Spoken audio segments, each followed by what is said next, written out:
Bienvenue dans Le Saviez-vous, le podcast qui lève le voile sur les énigmes et les récits fascinants de notre région. Je suis Céline et aujourd'hui, nous allons remonter le temps jusqu'à l'été 1959, à Dizon, où un événement mystérieux a tenu en haleine toute une ville. Le cas de l'esprit frappeur de la rue de la Carrière. Un vacarme nocturne inexplicable. Nous sommes au début de l'été 1959. La chaleur est étouffante et les fenêtres restent ouvertes la nuit. C'est dans ces conditions que, chaque soir, entre minuit et 2 heures du matin, des bruits étranges résonnent au 27 rue de la Carrière. Dans la chambre à coucher de la famille Cadia, de violents coups sourds semblent provenir du sol sous le lit, à tel point que les voisins eux-mêmes perçoivent ces vibrations inquiétantes. Les bruits semblent émerger du plancher et du mur mitoyen, du côté des rochers, à l'arrière de la maison.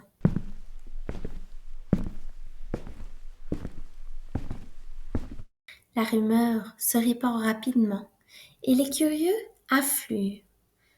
Dans cette rue, aujourd'hui disparue, chaque nuit, des dizaines de personnes viennent écouter, observer, tenter de comprendre ce phénomène aussi déroutant qu'effrayant.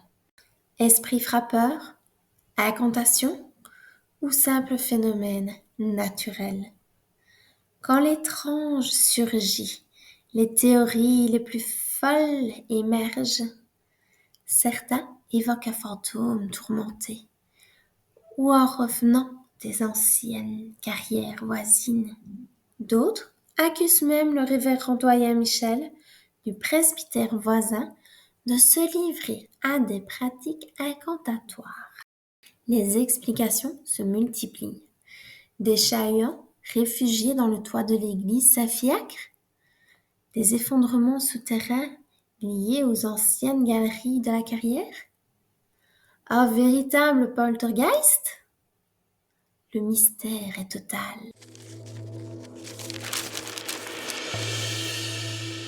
La police, la presse et les experts s'en mêlent. Face à l'agitation, la police locale et la gendarmerie interviennent, suivis de scientifiques, géologues et acousticiens. Certains agents prétendent même avoir ressenti une décharge électrique en touchant une plainte. Les investigations s'intensifient. Le plancher est démonté. Rien d'anormal. Des tests acoustiques sont réalisés.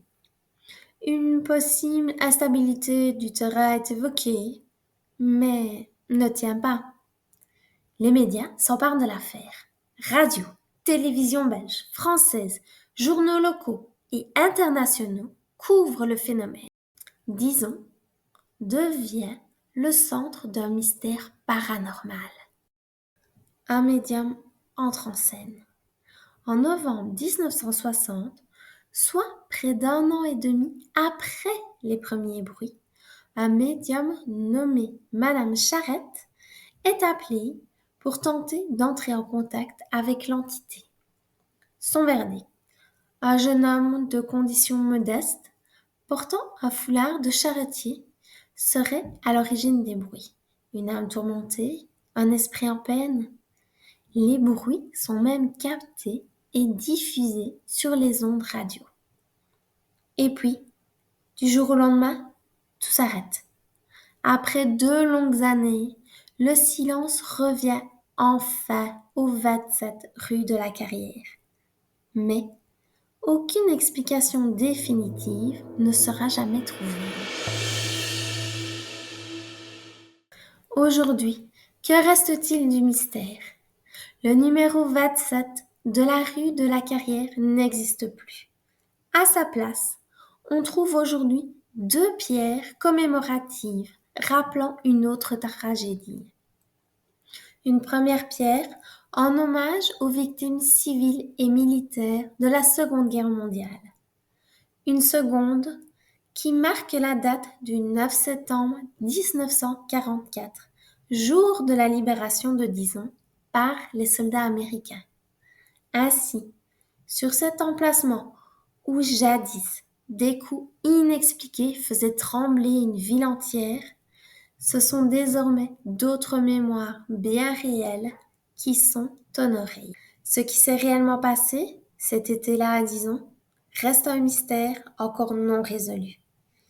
Était-ce un simple phénomène naturel, un esprit frappeur, une supercherie savamment orchestrée? Chacun se fera son opinion. Mais ce qui est certain, c'est que cette histoire a marqué les esprits et fait entrer la rue de la Carrière dans la légende locale. Merci d'avoir écouté cet épisode de Le saviez-vous? Si ce voyage dans le passé vous a intrigué, abonnez-vous et partagez ce podcast. Je vous retrouve très bientôt pour une nouvelle chronique inspirée des récits de mon grand-père, Georges Zeyen. D'ici là, ouvrez l'œil. L'histoire est partout autour de nous.